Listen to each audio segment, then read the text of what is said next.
माँ जी, मेरी नौकरी चली गई है क्योंकि मालकिन तोती ये जंगल छोड़कर पास के जंगल में जा रही है।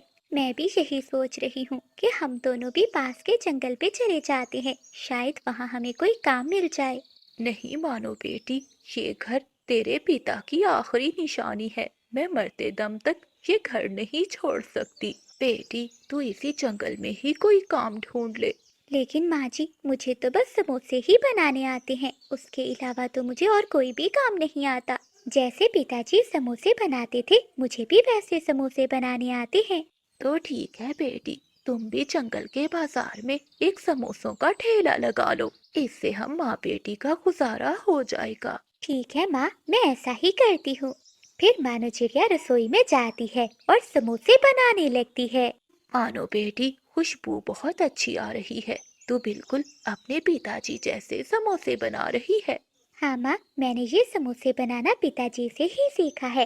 आप देखना, मैं ये समोसे बेचकर हमारे घर की सारी परेशानियाँ खत्म कर दूंगी। मानो चिड़िया समोसे बनाती है और जंगल में एक पेड़ के नीचे अपने समोसों का ठेला लिए समोसे बेचने लगती है। देखते ही देखते मानो चिड़िया के ठेले पर भीड़ लग जाती है। चिड़िया के ठेले के पास कप्पों की मिठाई की दुकान थी। सारे पक्षी मानो चिड़िया से ही समोसे खा रहे थे, जबकि कौवे बैठे मक्खियां मार रहे थे। चिड़िया बहन, एक और समोसा देना, क्योंकि एक समोसा खाने पर मेरा मन ही नहीं भर रहा। जी जी तोते भैया, देती हूँ, आराम से खाइए। ऐसे देखते ही देखते मानो चिड़िया के सारे समोसे बिक जाते हैं।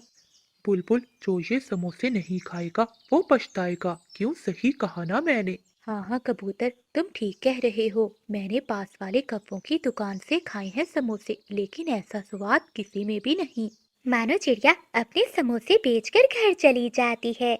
माँ, आपको पता है, मेरे समोसे जंगल के सभी पक्षियों को बहुत स्वादिष्ट लगे हैं। एक भी समोसा खाकर किसी भी पक्षी का मन नहीं भरता। मुझे लगता है कि अब इस जंगल में हमारा समोसों का ठेला चल जाएगा। बेटी, बस तू ऐसे मेहनत करती जा, देखना ऊपर वाला हमारा भला करेगा। अगले दिन मानो चिड़िया फिर से समोसों का ठेला लगाती है और उसके ठेले पर पक्षियों की भीड़ लगी होती है। ये देखकर बिजली कवि बादल कवि से कहती है। देख रहे हो बादल, कैसे सभी पक्षी भाग भाग कर उस चिड़िया के पास जा रहे हैं और हमारी दुकान पर एक भी पक्षी नहीं है। हाँ बिजली, कुछ ना कुछ तो करना ही होगा। ऐसे तो हमारी दुकान बंद हो जाएगी।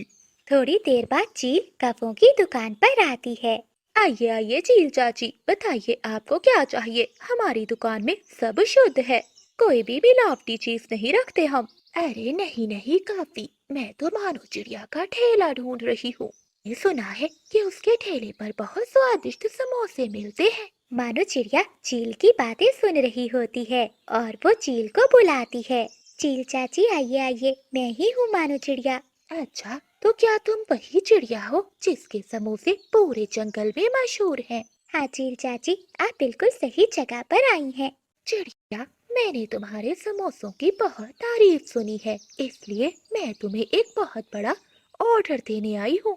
2 दिन के बाद मेरी बेटी की शादी है, इसलिए मैं तुम्हें 1000 समोसे का ऑर्डर देने आई हूँ। चील चाची के ऑर्डर का सुनकर कौवों के तो होश उड़ जाते हैं।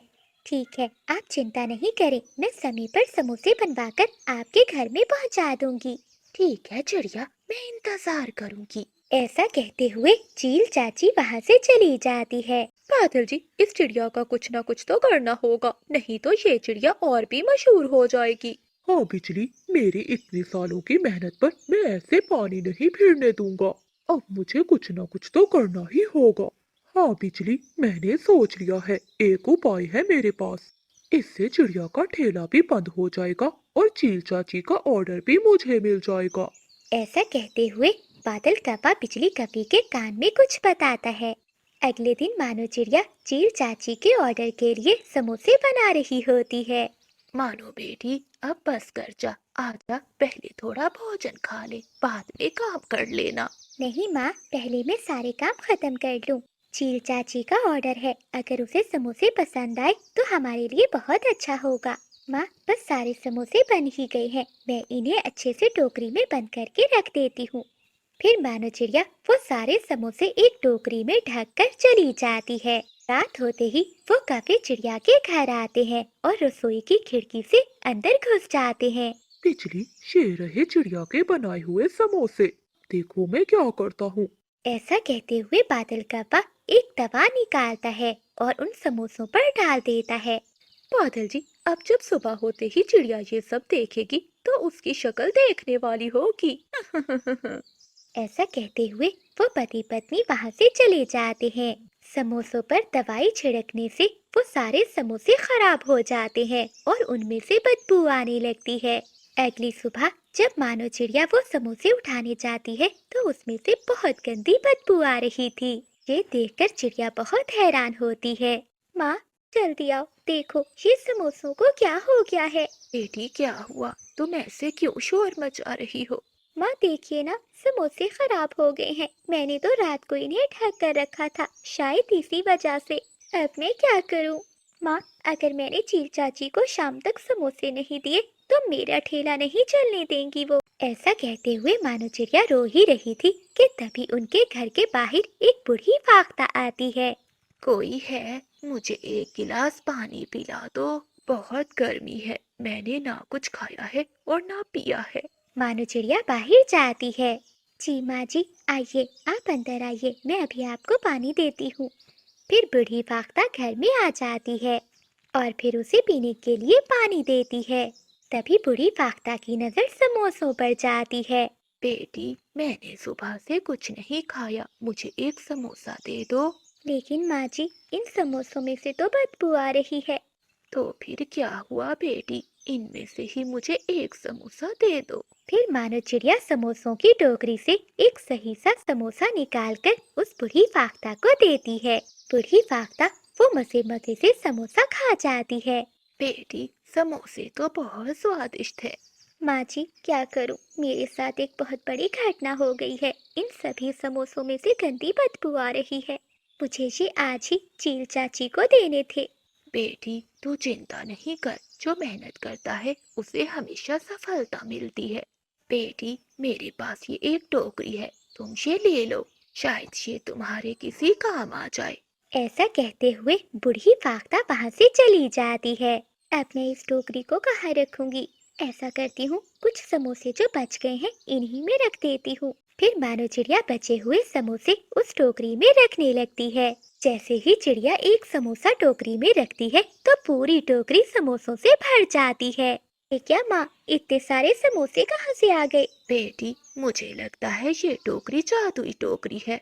जा बेटी, अब जल्दी से चील चाची का ऑर्डर दिया। फिर मानो चिड़िया समोसों की टोकरी उठाती है और वहां से चली जाती है। रास्ते में काफी चिड़िया को जाता हुआ देख रहे थे। बादल जी, ये चिड़िया के पास इतनी जल्दी इतने सारे समोसे कहाँ से आए? हाँ बिजली, बात तो हैरानी की है, हमने तो इसके सारे समोसे खराब कर दिए थे। फिर मानो चिड़िया वो समोसे जाकर चील चाची को दे देती है और चील चाची बदले में पैसे चिड़िया को दे देती है। माँ देखिए, चील चाची ने कितने सारे पैसे दिए। बेटी, मैंने कहा था ना कि मेहनत करने वालों की ऊपर वाला जरूर सुनता है। माँ, अब जब तक हमारे पास ये जादुई टोकरी है हमें किसी चीज की जरूरत नहीं। अब हमें जब भी समोसे चाहिए होंगे तो मैं एक समोसा इस टोकरी में रख दूंगी और फिर हमें ढेर सारे समोसे मिल जाएंगे। मानो चिड़िया की ये सारी बातें वो काफी बाहर खड़े सुन लेते हैं। बिजली, अब मैं समझा कि चिड़िया ने इतने सारे समोसे कैसे बना लिए। अब रात होते हम वो टोकरी चुरा लेंगे। रात हो जाती है। वो काफी रात में आते हैं और चिड़िया की जादुई टोकरी चुराकर वहां से भाग जाते हैं। बादल जी, अब आएगा ना मजा। अब जल्दी से इस टोकरी में समोसा रखो, देखो ये कैसे काम करती है। फिर बादल कव्वा टोकरी में एक समोसा डालता है और देखते ही देखते वो टोकरी समोसों से भर जाती है। रुको बादल जी, अब मैं अपने गहनों को डबल करती हूँ। ऐसा कहते हुए बिजली कवि अपने सारे गहने लाकर टोकरी में रख देती है। तभी टोकरी में रोशनी होती है और टोकरी में से ढेर सारा धुआं निकलने लगता है और बिजली कवि के सारे गहने टोकरी में से गायब हो जाते हैं। ये क्या हुआ बादल? इसमें मेरे गहने कहाँ गए? हाय, मैं तो लुट गई, मैं बर्बाद हो गई। लगता है हमें हमारे लालच की सजा मिली है।